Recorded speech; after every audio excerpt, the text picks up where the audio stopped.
திருவோணத்தில் வரும் தை அமாவாசை. அமாவாசை வழிபாடு மிகவும் சிறப்பு வாய்ந்தது. ஒவ்வொரு மாத அமாவாசை அன்றும் தர்ப்பணம் கொடுக்க வேண்டும். அமாவாசை அன்று எந்த கிரகமும் சூன்யமடையாது என்பதால் அமாவாசை வழிபாடு மிகவும் சிறப்பு வாய்ந்ததாக கருதப்படுகிறது. துன்பங்களில் இருந்து விடுபட இறந்த முன்னோர்களுக்கு வருடாந்திர திதி கொடுப்பதுடன் ஒவ்வொரு மாத அமாவாசை அன்றும் தர்ப்பணம் கொடுக்க வேண்டும்.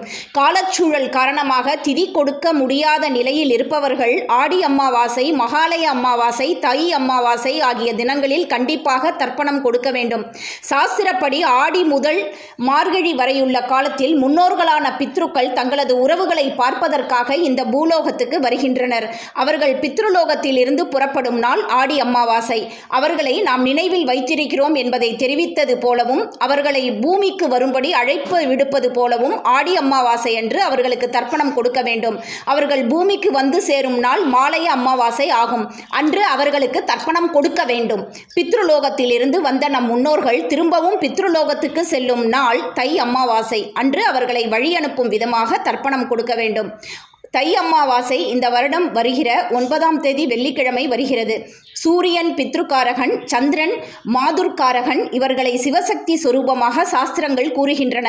அதிலும் காலபுருஷனுக்கு கர்மஸ்தானமாக மகர ராசியில் கர்மக்காரகன் சனியின் வீட்டில் சந்திரனுடன் சூரியன் சேரும் நாள் மிகவும் விசேஷமான தை அமாவாசை ஆகும். அதிலும் உத்தராயண புண்ணிய காலத்தில் வரும் முதல் அமாவாசை என்பதால் கூடுதல் சிறப்பு. தற்போதைய கோச்சாரத்தில் மகர ராசியில் கர்மக்காரகன் சனி பகவான் ஆட்சி பலம் பெற்று தர்மாதிபதி குருவுடன் இணைந்து கர்மாதிபதி யோகத்தை உலகிற்கு குருவும் சனியும் வழங்கி கொண்டிருக்கிறார்கள்.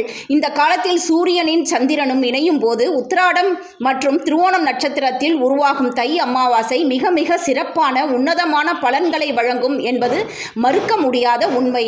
சூரியோதயத்திற்கு முன்பாக கடற்கரை, மகாநதிகள், ஆறு, குளம், கிணறு போன்ற நீர்நிலைகளில் பித்ருக்களுக்கு தர்ப்பணம் தர வேண்டும்.